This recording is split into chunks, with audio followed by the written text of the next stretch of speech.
Bernard, je suis belge francophone.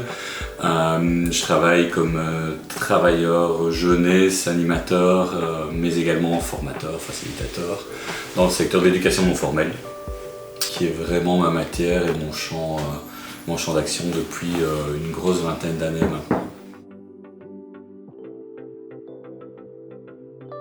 Le Bureau international jeunesse, il travaille principalement sur tous les programmes de mobilité des jeunes liés à l'éducation non formelle. Alors, il y a les programmes Erasmus+, il y a les programmes Corps européen de solidarité, il y a les accords de partenariat entre le Québec et la Belgique francophone, la Fédération Wallonie-Bruxelles. Il y a des accords bilatéraux avec une dizaine de pays africains.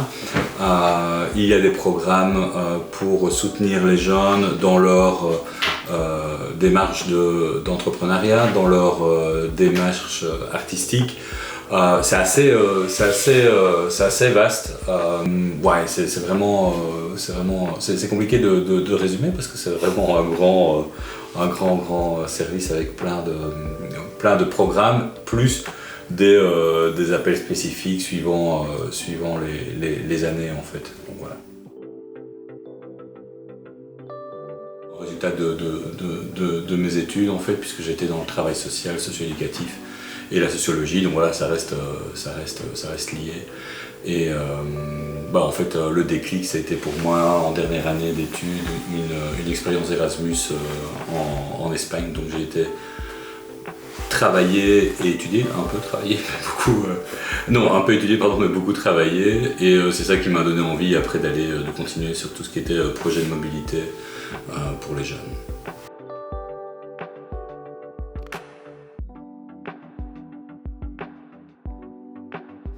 Le tout premier, c'est après mes études, c'était de sortir un peu du formatage que mes études m'avaient donné, de manière à pouvoir penser un peu out of the box, comme on dit souvent.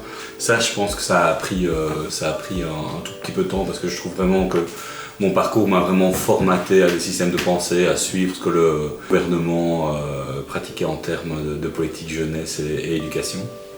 Et un deuxième challenge, qui est un challenge, je trouve, qui est apparu dans notre profession de travailleur jeunesse depuis à peu près 2015, c'est que depuis 2015, on a un enchaînement de phénomènes sociétaux qui ont démarré en Belgique et en France aussi, avec des actes terroristes sur 2015, avec des problèmes liés au Covid, avec des problèmes liés aux guerres actuelles. Et à chaque fois, en fait, tous ces problèmes sociétaux, moi j'ai le sentiment que le gouvernement, que l'État en fait le propulse vers les travailleurs jeunesse. C'est aux travailleurs jeunesse de devoir tout résoudre en fait.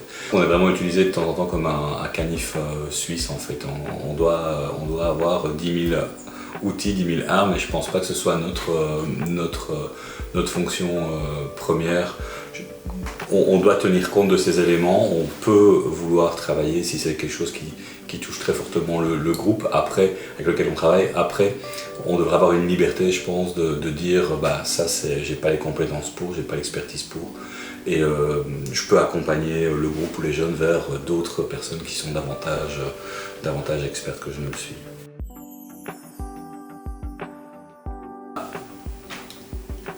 Il y a deux choses. Enfin, il y a deux angles en fait. Il y a d'abord le fait de bien comprendre que tous les programmes de mobilité qui sont financés, ce ne sont pas des vacances qui sont offertes aux jeunes dans d'autres pays. On est vraiment dans des programmes d'éducation non formelle, donc d'apprentissage. Je le disais, voilà, apprendre à travailler ensemble, apprendre à s'exprimer, apprendre à être d'accord, à ne pas être d'accord, à faire évoluer sa pensée, à accepter que ça puisse évoluer. C'est tout ce qui va être lié à la liberté d'expression, c'est tout ce qui va être lié de manière générale à l'émancipation des jeunes en fait. Moi je pense que c'est des moments qui peuvent être des déclics. Évidemment, un gros avantage de la mobilité, c'est la rencontre des autres cultures en fait, qui permet de remettre en question ses propres stéréotypes et ses propres préjugés, la plupart du temps. elle peut, si elle est mal accompagnée ou mal développée, elle peut les renforcer, mais je pense que ça arrive très très peu. C'était peut-être des choses qui arrivaient plus au début de ces programmes de mobilité. Au jour d'aujourd'hui, je pense que c'est vraiment quelque chose qui ouvre les yeux, qui ouvre les horizons, qui permet de se dire aussi waouh, ici au Québec, vous traitez tel problème de telle manière, nous on n'y a jamais pensé. Est-ce que c'est possible de le faire chez nous? Est-ce que c'est possible de le développer en accordant des changements, évidemment des adaptations, etc. parce que tous les contextes sont différents. Mais pourquoi pas? Donc ça alimente complètement. Ouais, c'est ça, c'est un gros beefsteak en fait, la mobilité. Mais pas qu'un gros beefsteak, c'est un gros beefsteak avec les frites, la sauce. Il y a toujours plein de choses qui vont avec.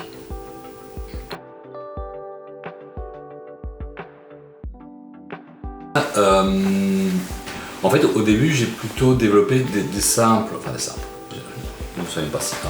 J'ai développé des activités pédagogiques qui sont des exercices de simulation ou des jeux de rôle. Et puis avec différents collègues, hein, jamais seul, jamais complètement seul en tout cas.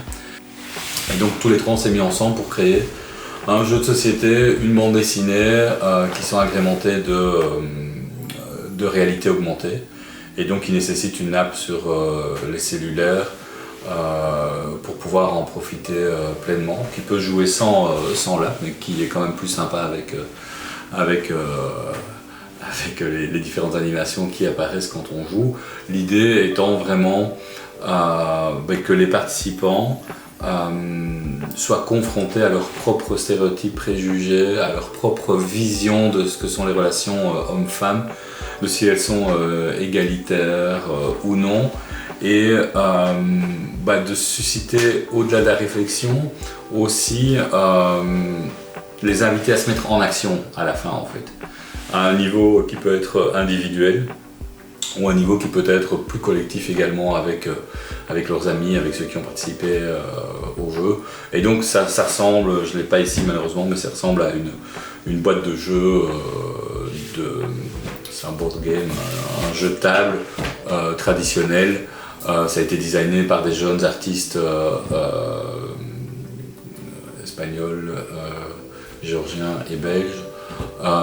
Donc c'est assez beau, c'est assez attractif et surtout le jeu invite au débat, à se poser des questions et donc forcément c'est je pense ce qui marche le mieux pour pouvoir débattre d'un sujet.